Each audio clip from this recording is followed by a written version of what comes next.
Ya, sungai aswau, ya, oile paki ngalo e tulai me te cari satu tulu di supaya ingat.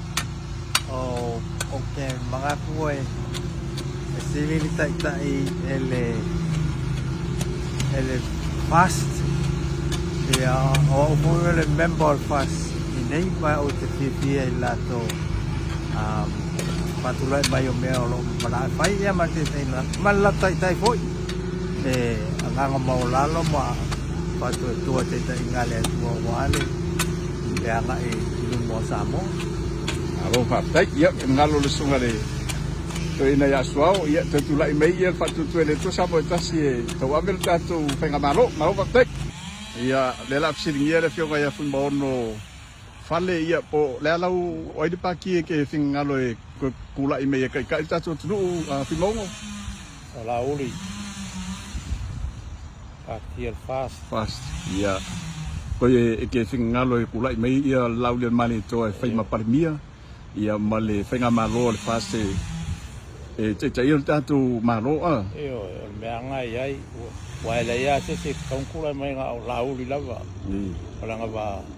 Ai no, se lau pasenge lo fatu tuino le fast. Io se lau paseng. Ya malo fatai. Ya, so gaya fayumbu, talanga ya fayumbu le fionga tanga. Ya, oi ko kula i me kai ko fenga malo fayum. Kai makale mo fafsi. Ya, ele ya si fenga malo si dia ku ngai ro fenga malo fast. Wa di longa ia longa kula i me ngai fa kausangan kula me. Hello. Ke kongo e anga umale 5 kausang. E fo ngi si me si dia ku. Ini kausanga le ua kipi kalu ai nga ua fa aku ia se fori si fa ngor fenga malo. A o lo ko nga ka malo su. Ya, e makua lango inga ia le fenga malo le fast. Ya mai ele fa nga ngo ia. Ko kula i me mako su i palau di sif. Ia po palau di ngumerkas. E fionga ia mu pola nga rosa. Ia skai ka i wa leifo i longa kula i mai de fa kausanga karuai. Kele mele ya le kumalo o lava i mako o wala e kai. Ia la o makua ai le fasu ko sanga kula i mai ku da e pamale HRPP. Kua makua ma o mo au wala ko ire ia kai mingi ia o kere nga fa le ia au wala fo i nga lue ia ai me se le alu pu ya mako.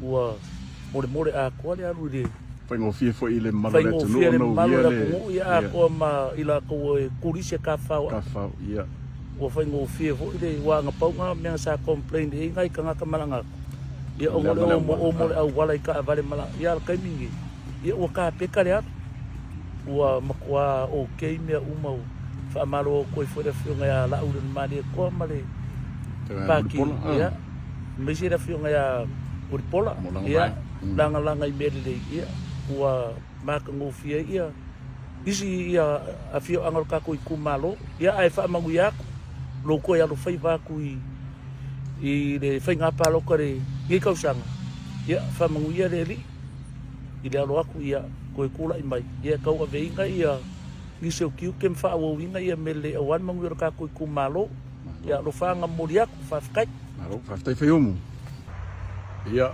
kita lenga ia tupai sale ya oile vai fa fai te langlongo inga to tula i mai le tau ave ia tatu fenga malo pa kai ka pola mole sili i lo uai o la uai mau i le fenga malo e kau koe kula i mai pa aku fa fonga anga samo kau anga koe kula i mai le fast makua se lau pasenge lo fo i lo lango inga le fast e kau anga koe kula i mai kele famungianga kele fo isi aki nga o Samoa ua maua mai o nga o le kaimi pupu ma le whakau sanga le kula i mai fast ia o ke makua lango inga la le kula i mai o le whai koe kau ave se si 5 kau sanga mo le whainga malo o Samoa se lau pasenge no kan kongunga koe kula i fast se lau se fulu pasenge koe kula i mai malo ele masar-salo le kulanga